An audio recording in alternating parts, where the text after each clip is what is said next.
अगर हम लैंड की फर्टिलिटी पावर को खत्म कर देंगे, सोइल इरोजन कर देंगे, तो वो क्या है, रीजनरेट नहीं हो पाएगी। क्या नहीं हो पाएगी? रीजनरेट। इसको थोड़ा सा आपको याद करना पड़ेगा मीनिंग को, कि carrying capacity of environment refers to situation when exploitation of resource does not exceed the regeneration of resource, so that the resources endowment is not existed or depleted. Generation of waste does not exceed the absorption capacity of environment, so that environment is not polluted. Second क्या कह रहे हैं कि generation of waste, जितना ज्यादा waste क्या होगा, generate होगा, वो हमारे एनवायरमेंट की अब्जॉर्प्शन कैपेसिटी क्या कर देगा, खत्म कर देगा। मान लो हमारे एनवायरमेंट में भी कार्बन डाइऑक्साइड को ऑब्जर्व करने की एक कैपेसिटी है। अब उस लिमिट से ज्यादा कार्बन डाइऑक्साइड मार्केट में आ जाएगी, एनवायरमेंट में आ जाएगी, तो एनवायरमेंट को उसको ऑब्जर्व करने की कैपेसिटी खत्म हो जाएगी। दैट इज कैरिंग कैपेसिटी, मतलब उसको कैरी करने की कैपेसिटी। अब आया कुछ समझ? ये पढ़ के देखो, दोनों पॉइंट पढ़ के तो समझ आ जाएगा।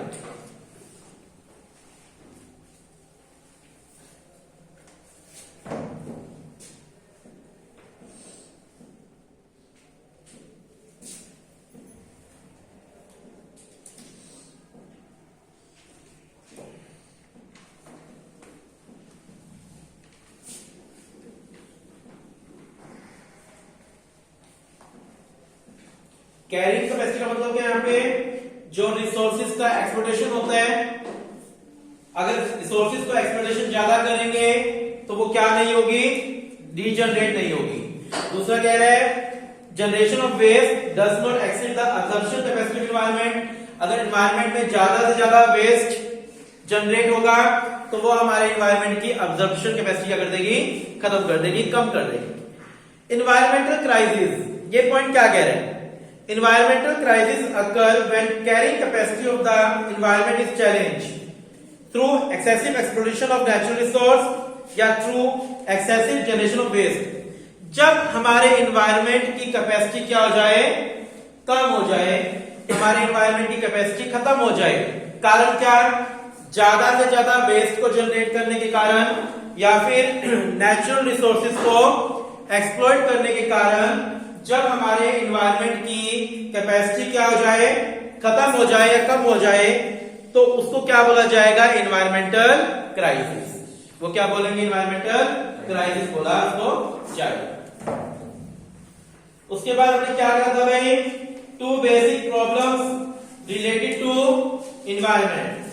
दो प्रॉब्लम कौन कौन सी थी? एक पोल्यूशन की प्रॉब्लम और एक नेचुरल रिसोर्सेज को एक्सप्लोइटेशन करने की प्रॉब्लम। ठीक है, ये दो प्रॉब्लम थी आपकी। ये आपको दिया कुछ ब्लू बॉक्स के अंदर, overuse of resources and misuse of resource. Overuse का मतलब क्या है? कैपेसिटी से ज्यादा यूज करना। Overuse of resources refers to excessive exploitation, बहुत ज्यादा एक्सप्लोइटेशन करना। किसका? नेचुरल रिसोर्सेज का। जब हम लोग ज्यादा ग्रोथ पाने के लिए नेचुरल रिसोर्सेज को बहुत ज्यादा यूज कर लेते हैं, जब हम लोग ग्रोथ पाने के लिए नेचुरल रिसोर्सेज को बहुत ज्यादा यूज कर लेंगे तो वो क्या कहलाएगा, overuse. Example, excessive exploitation of fossil fuel and excessive tree felling, ज्यादा से ज्यादा पेड़ों काटना फैक्ट्रीज के लिए। मिसयूज का मतलब क्या है, प्रॉपर यूज ना करना, एफिशिएंटली यूज ना करना।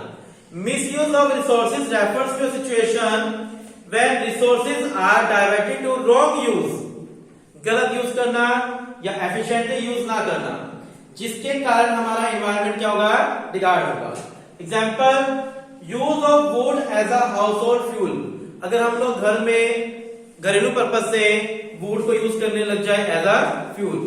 या फिर use of rivers to observe industrial effluents, industrial wastage को कहां डालें, रिवर्स के अंदर।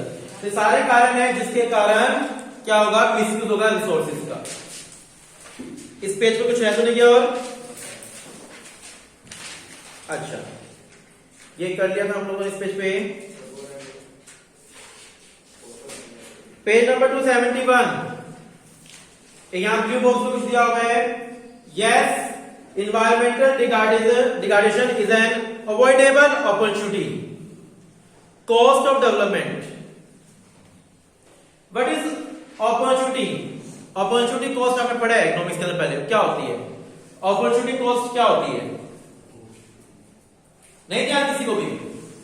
अपॉर्चुनिटी कॉस्ट, हमारे पास दो गुड है एक्स और Y, X and Y good है, ठीक है। हम इन दोनों में से किसी एक चीज का प्रोडक्शन कर सकते हैं, यानी ये दोनों एक दूसरे का क्या है? अल्टरनेट है। क्या है? अल्टरनेट। अगर मैं x का प्रोडक्शन करता हूं तो प्रोडक्शन होगा 10 यूनिट। x का प्रोडक्शन कितना होगा? 10 यूनिट। अगर मैं y का प्रोडक्शन करूं तो y का प्रोडक्शन होगा 15 यूनिट। समझे बात मैं क्या बोल रहा हूं?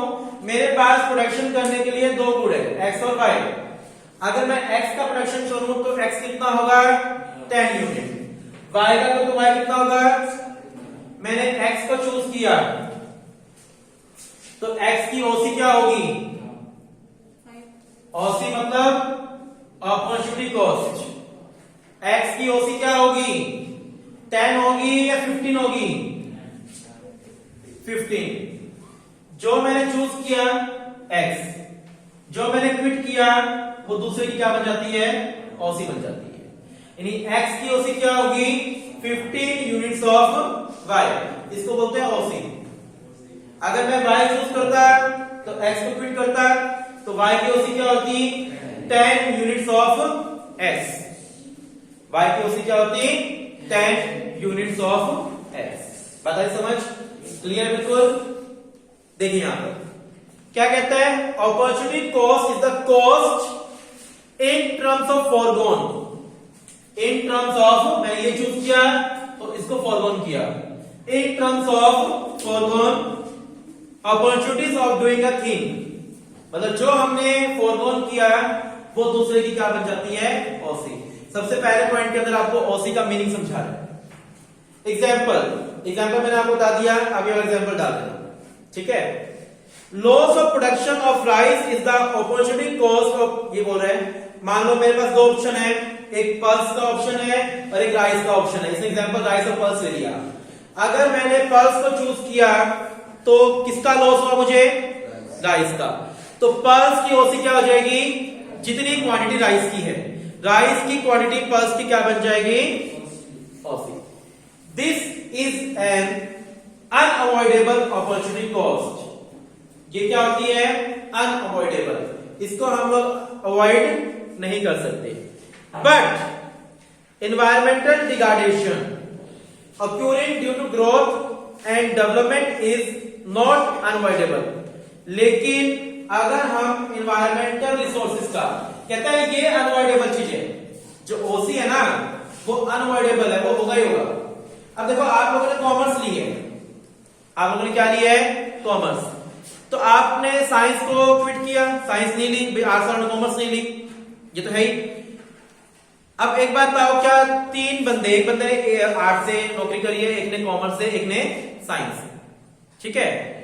अब तीनों की सैलरी सेम होगी? डिफर होगी ना, डिफर। मान लो आर्ट्स वाले की है 5 लाख, कॉमर्स वाले की है 4 लाख और साइंस वाले के मान लो 8 लाख। आर्ट्स वाले की 5, 4 और 8। अगर मैं आप कॉमर्स वाले बच्चों से पूछूं, या समझना इस चीज को आया था टॉपिक साइड पर, पढ़ा नहीं पढ़ा? प्लस 1 में आर्ट्स, कॉमर्स, साइंस। आर्ट्स वालों को जो मिलती है 5 लाख की, कॉमर्स वालों को 4 लाख की और यहां पर 8 लाख। अगर मैं पूछूं आपसे कॉमर्स वाले बच्चों की OC क्या है? कॉमर्स वाले बच्चों की OC क्या है बॉयज में? कॉमर्स वाले बच्चे ये यहां पर 8 और 5 13। 13 कितने बोल रहे हैं? Raise your hand. 13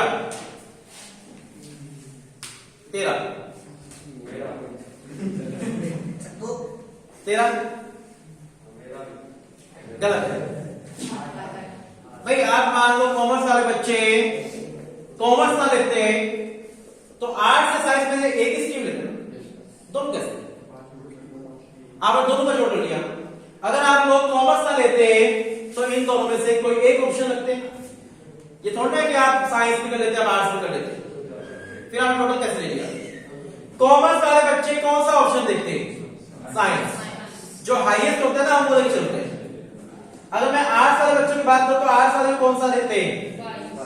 साइंस लेते हैं, वो कॉमर्स लेते ही नहीं, कॉमर्स नीचे हो गया। आर्ट्स वाले बच्चे के लिए भी ओसी क्या है? 8। कॉमर्स वालों के लिए ओसी क्या है? तो ये अनअवॉइडेबल है। जो बच्चे कॉमर्स ले वो कॉमर्स ही पढ़ सकते हैं, वो साइंस नहीं पढ़ सकते। यानी ये अनअवॉइडेबल कॉस्ट होती है। ये क्या होती है? Unavoidable.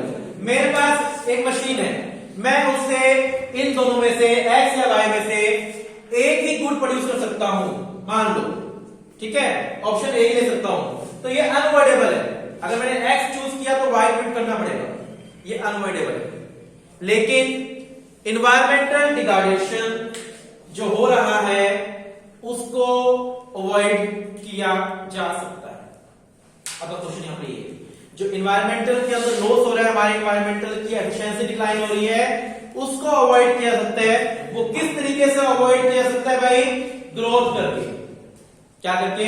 Due to growth and development. हमारे देश की ग्रोथ और डेवलपमेंट करके आप उसको अवॉइड कर सकते हो, रोक सकते हो। ठीक है, समझ आ गया? चैप्टर आपका हो गया है कंप्लीट। टॉपिक में सारे कर दिए इसके अंदर। मंडे को आपका होगा टेस्ट।